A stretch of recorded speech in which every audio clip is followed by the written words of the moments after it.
Olá, meu nome é Monique, eu sou bióloga, doutora em microbiologia agrícola e em plantas medicinais, aromáticas e condimentares pela Universidade Federal de Lavras. Hoje o tema da palestra é microbiota intestinal e probióticos, uma revolução invisível na saúde humana. Então, para isso a gente tem que o corpo humano ele é um complexo ecossistema, sendo que mais da metade das células do nosso corpo é composto por micro-organismos, sejam eles bactérias, vírus e fungos, e esses micro-organismos vivem numa intrínseca relação com as nossas células, interferindo no desenvolvimento imunológico, fisiológico, inclusive anatômico.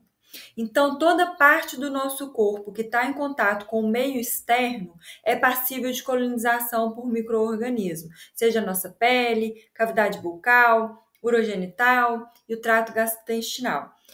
E esses micro-organismos, eles vão colonizar, vai variar a sua colonização em função das características de cada órgão. Aqui, especificamente, falando sobre o trato gastrointestinal, a gente pode observar que não só a densidade populacional ela aumenta à medida que a gente caminha pelo trato gastrointestinal, mas também a diversidade de micro-organismos. Então, uma vez que o estômago tem um pH muito ácido e o próprio movimento peristáltico faz com que essa carga microbiana ela seja relativamente reduzida. Então, quando a gente compara com a população aqui no intestino delgado, que o pH já sobe um pouquinho, então a população é de 10 elevado a 5 a 10 elevado a 7 células por ml, né? A gente já vê que já sobe um pouco, mas é no intestino grosso que a gente vai encontrar a maior densidade populacional de bactérias e também maior diversidade, como a gente vê aqui no canto esquerdo da tela. Então, a nossa microbiota, ela é saudável, equilibrada, ela vai ter tanto micro-organismos representantes do filo bactéria, quanto a arqueia, quanto fungos, protozoários e vírus, convivendo então com as nossas células, interferindo, né, mutuamente com as nossas células epiteliais, né, do epitélio do trato gastrointestinal, como também as células imunológicas. Então, todo fator externo pode interferir com a nossa microbiota. O tipo de nascimento, se foi cesárea ou se foi um parto normal.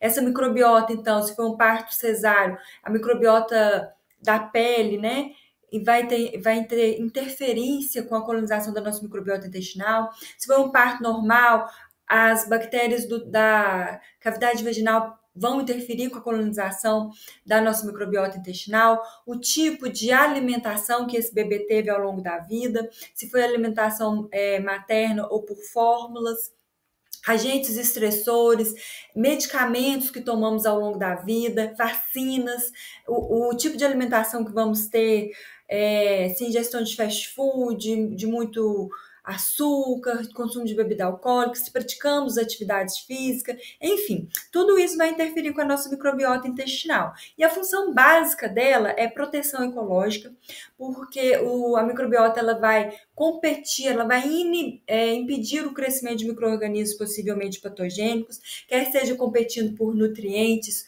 ou por sítio de ligação na nossa microbiota intestinal, nas nossas células epiteliais do intestino, tem função de imunomodulação, uma vez que a gente pode pensar que o trato gastrointestinal ele é um órgão muito grande, está em contato com o meio externo, né, com os alimentos que vêm do meio externo que nós introduzimos. Então, essa microbiota equilibrada, ela tem a função de acionar rapidamente o nosso sistema imune e reduzindo, então, né, os processos infecciosos.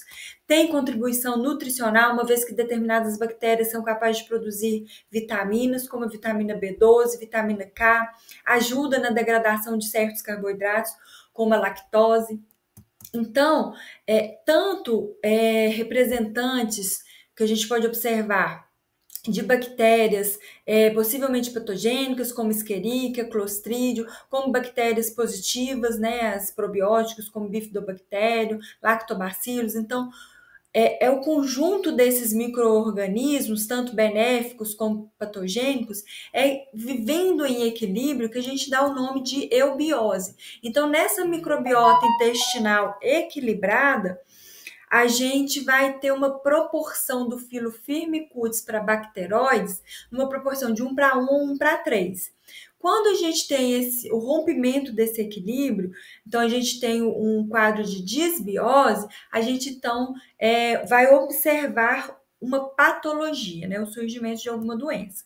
Então, a disbiose ela ocorre por uma insuficiência pancreática, uma má absorção de nutrientes, má digestão, enfim, várias patologias, várias causas podem causar essa disbiose. E algumas vezes essa disbiose ela pode ser persistente. Por exemplo, nos casos de diarreia causada por Clostridio difficile, onde a antibiótico terapia não surge efeito. Então, nesses casos, tem sido recomendado o tratamento com transplante de fezes, onde as fezes de um doador são coletadas, geralmente uma pessoa sadia, próxima do indivíduo.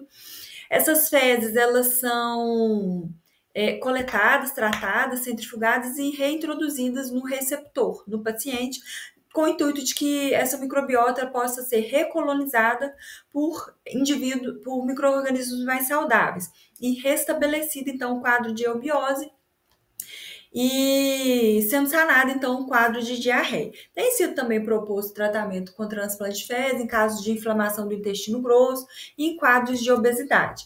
Então, a nossa microbiota ela vai sendo moldada ao longo da vida, sofrendo ações, né, influência de vários mecanismos externos. A nossa microbiota no indivíduo normal peso, ela é diferente do indivíduo obeso. Então, esse desequilíbrio, essa alteração da microbiota intestinal de um indivíduo normal peso que leva ao quadro de disbiose. Então, essa disbiose resulta em um aumento da lipogênese, com consequente ativação de genes que vão aumentar o armazenamento de gordura. Então, nesses indivíduos obesos, há um predomínio do filo Firmicutes em relação ao bacteroidetes, né? Da mesma forma que em atletas de ponta, né, essa microbiota também é diferenciada. Aqui, na verdade, o que ocorre é uma via de mão dupla. A atividade física ela vai beneficiar a microbiota e a microbiota intestinal, em troca, vai beneficiar o desempenho do atleta, vai melhorar as trocas energéticas, a absorção de nutrientes, enfim. E também tem sido associada a essa microbiota intestinal com o sistema nervoso central. Então, isso está cada vez mais estabelecido, esse eixo intestino-cérebro, cérebro-intestino. Várias pesquisas têm observado melhora de transtornos do humor e distúrbio do sono com o consumo de probióticos e também quadros de depressão, que têm sido amenizados com o consumo de determinadas cepas probióticas. Então, vários pesquisadores têm sugerido, têm, na verdade, feito um levantamento da microbiota intestinal presente em determinadas doenças. Por exemplo, aqui, em quadros de alergia, olha só como está baixa a população de lactobacilos, bifidobactérios e até de Helicobacter pylori. Então, tem sido observados vários grupos de micro-organismos que estão presentes em concentrações elevadas ou baixas de acordo com a doença. Da mesma forma que alguns autores também propuseram o tratamento ou a amenização de sintomas, né, de alguns quadros clínicos com a ingestão de determinados grupos de micro-organismos probióticos. Por exemplo, em quadros de alergia alimentar, e para melhora da imunidade, né, da alergia para alergia alimentar, tem sido proposto o consumo de Lactobacillus lactis, Escherichia coli, Lactobacillus plantarum. Então, de acordo com o tipo, né, da enfermidade, da patologia, tem sido proposto o consumo de alguns grupos de micro-organismos para restabelecer o quadro de saúde desse indivíduo. Então, na verdade, o que são os micro-organismos probióticos? Né? A primeira vez que se propôs uma definição para esse tema foi em 1907, onde Metchnikoff observou que a substituição ou diminuição do número de micro-organismos putrefativos presentes no intestino por bactérias do ácido lático, isso tinha sido associado com uma normalização da saúde e prolongamento da vida. Né? Então, de acordo com a Organização Mundial de Saúde, os micro-organismos probióticos são organismos vivos que, quando consumidos em quantidades adequadas, vão trazer benefícios à saúde do hospedeiro. Então, do ponto de vista industrial, um alimento probiótico ele deve conter uma população de 10 elevado a 7 a 10 elevado a 9 células, unidades formadoras de colônia, por ml ou grama do produto, para que esse alimento possa trazer os benefícios esperados à nossa saúde, sendo que o consumo deve ser diário para que esses benefícios sejam mantidos. Tais benefícios envolvem o aumento da tolerância à lactose, influência positiva sobre a microbiota do hospedeiro, sobre as bactérias patogênicas, modulação do sistema imune, efeito hipocolesterolêmico, anticarcinogênico, produção de vitaminas, como já foi falado, tratamento e prevenção de diarreia, tem sido também associado à melhora da saúde bucal, à saúde mental, né, nos determinados transtornos do sistema nervoso central. Então, a gente vai ver nessa figura aqui um pouco mais detalhadamente como que esses benefícios estão associados fisiologicamente, né, no nosso corpo. Então, se a gente vai seguir a sequência aqui, o número 1 envolve a competição dos micro-organismos probióticos por nutrientes e pré-bióticos. Então, se a gente for pensar quais são os substratos utilizados pelos micro-organismos probióticos, pelos micro-organismos, né? Os micro-organismos eles vão utilizar carboidratos, lipídios, proteínas, vitaminas. Então, tanto o micro-organismo probiótico quanto a bactéria patogênica vai utilizar esses substratos como fonte de crescimento. Então, eles vão competir por esse substrato. E outro característico, que é o pré-biótico, né? Que são fibras solúveis que passam sem sofrer ação digestiva, né, pelo nosso trato gastrointestinal. Então, esses pré-bióticos eles vão favorecer o crescimento dos micro-organismos probióticos. Eles são utilizados seletivamente pelas bactérias probióticas. E aí, vamos passar aqui pelo número 2, né? Bioconversão. Então, quando a gente se alimenta, o nosso organismo ele vai liberando enzimas ao longo do trato gastrointestinal. São liberados também, junto com o suco pancreático, a bile. Então, os sais biliares eles são importantes para emulsificar as gorduras, para facilitar a ação das enzimas digestivas, para digerir, né, a gordura. Então, parte dessa bile, ela pode sofrer dois caminhos. Ela pode ser excretada junto com as fezes ou pode ser reabsorvida novamente. Para isso, ela precisa ser desconjugada e voltar para a circulação enteropática, ou seja, voltar para o fígado na forma de colesterol. É nesse sentido que os micro-organismos probióticos fazem a conjugação da bile. Quando ela está, então, em nível intestinal, impedindo que ela volte a circular pela via hepática. Então, isso é positivo porque ajuda a controlar os níveis de colesterol. Outro exemplo de bioconversão é a melhora da produção de vitaminas B12 e K pela presença dos probióticos. Há também outra característica que os probióticos eles podem ajudar a potencializar, podem ajudar na ação, a ativar certos medicamentos, né? E aí agora, partindo para o número 3, né? Que a gente tem a produção de substratos de crescimento. Então, além da síntese de vitaminas, que servem também como substrato de crescimento, temos também os pré-bióticos. Quando as bactérias probióticas digerem, fermentam, né, o pré-biótico, são produzidos ácidos graxos de cadeia curta, como propionato, butirato, acetato. Esses ácidos graxos de cadeia curta, eles apresentam um efeito trófico sobre as células dos colonócitos e enterócitos. Esses ácidos graxos servem de nutrientes para que essas células possam sofrer renovação, o que é particularmente interessante, pois essas células renovadas, elas apresentam melhor absorção de nutrientes, reduzindo também a permeabilidade, porque essas junções entre as células, elas vão estar renovadas, então vai estar mais fortemente aderido uma célula à outra. E com isso também as células estando renovadas, reduz também o surgimento de câncer. Além disso, melhora o trânsito intestinal. Então, reduz o tempo de contato do bolo fecal, que pode ter pode ter substâncias cancerígenas, reduz o tempo de contato dessas substâncias cancerígenas com os colonócitos, com as células intestinais.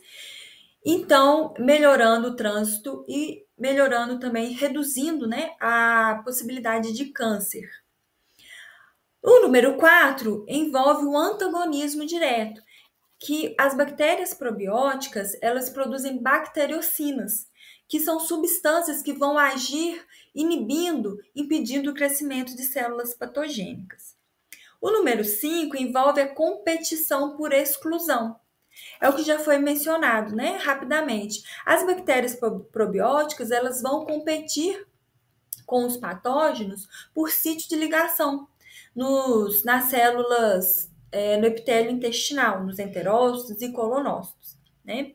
Então, a bactéria probiótica estando ligada, a bactéria patogênica não consegue colonizar.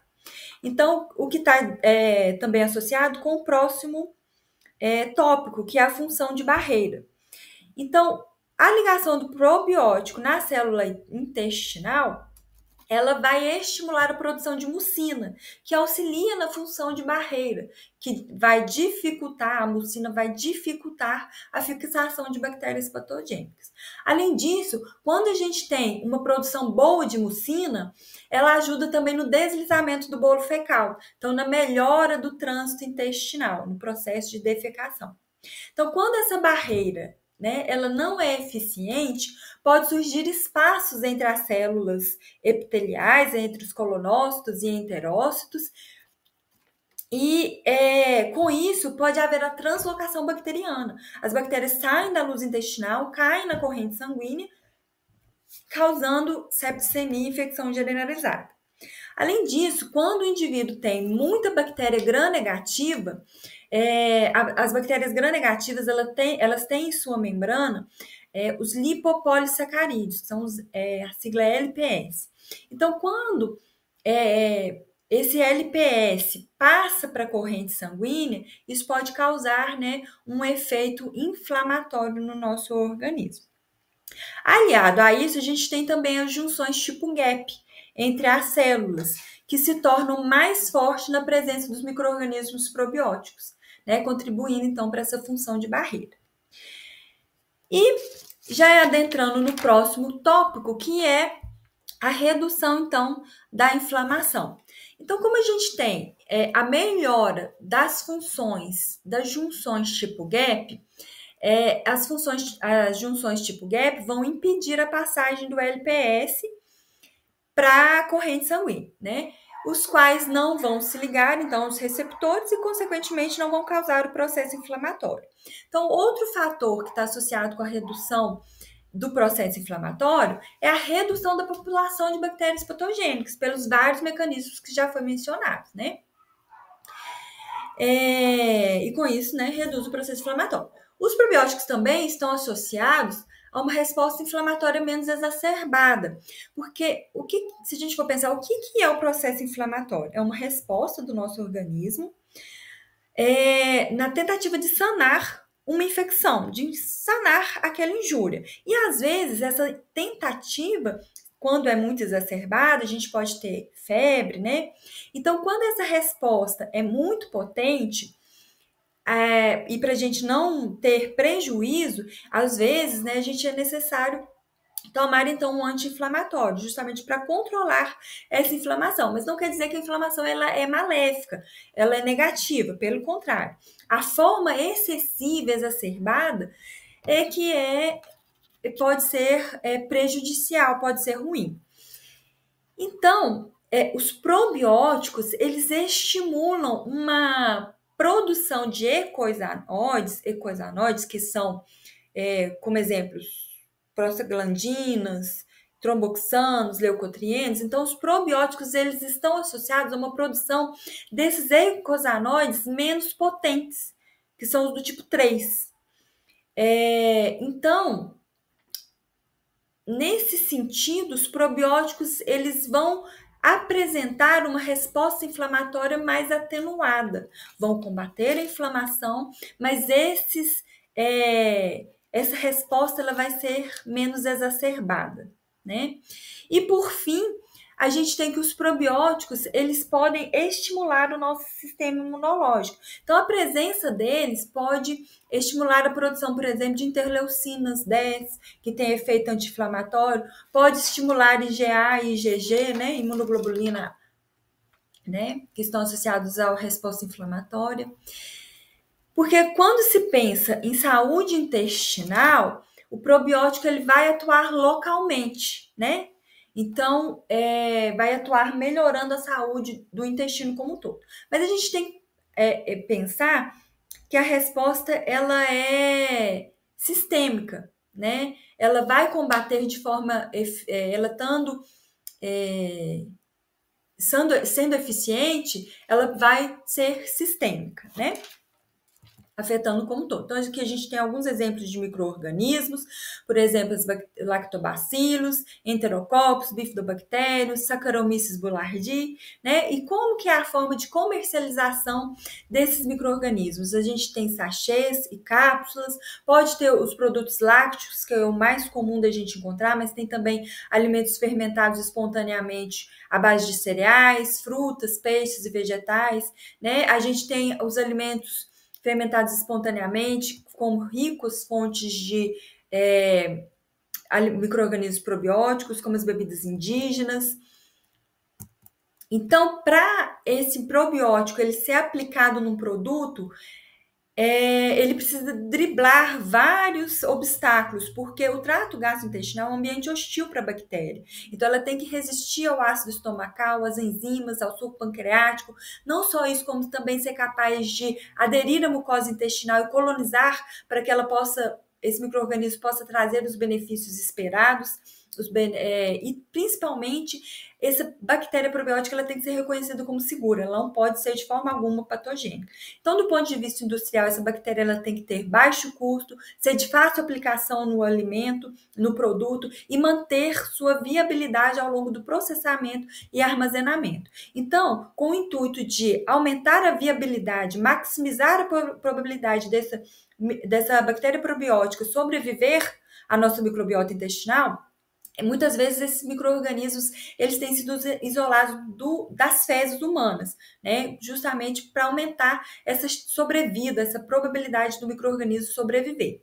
E tem sido também sugerido algumas técnicas para aumentar a viabilidade, a sobrevida desse micro-organismo, que é a microencapsulação, que consiste em proteger, encapsular esse micro-organismo dentro de bits, dentro de esferas, para que ele possa passar pelo trato gastrointestinal sem sofrer ação. Então, ele mantém a sua viabilidade, mantém a sua taxa metabólica, evitando, então, a sua morte, pela ação, né, do mecanismo, pela ação do suco gástrico, pelo trato gastrointestinal e rompendo, né, esses BIDs, essas microencapsulação permite que ele passe com sobrevida no trato gastrointestinal e rompa ali no jejum, no duodeno, para que ele possa ter a sua ação específica, esperada. Então, a gente tem alguns agentes encapsulantes como amido, alginato, agar, o leite em pó e alguns métodos como spray dry, liofilização, que vão fazer esse processo de microencapsulação dos micro-organismos probióticos. Então, como considerações finais, a gente tem que a microbiota intestinal saudável, microbiologicamente equilibrada, ela está relacionada ao desempenho normal das funções fisiológicas do hospedeiro e com os diversos benefícios associados, como já foi mencionado. e tem várias pesquisas que têm demonstrado aplicabilidade clínica e novas perspectivas de utilização para a melhora desses probióticos na saúde humana. Então, a aplicação dos micro-organismos probióticos em alimentos é uma importante ferramenta para melhorar o valor nutricional dos alimentos e também a saúde dos consumidores, o campo para o desenvolvimento de novas tecnologias envolvendo o emprego de probióticos, ele requer estudos para que a gente possa estabelecer qual é a cepa e qual é o veículo apropriado para que ela atinja o intestino na concentração efetiva, porque se ela não tiver na concentração adequada, essa cepa não vai trazer o benefício esperado. Né? Então, são vários os fatores que a gente tem que considerar. Aqui são apresentadas algumas referências, né? Eu coloco o meu e-mail caso tenha alguma dúvida, alguma sugestão. Muito obrigada a todos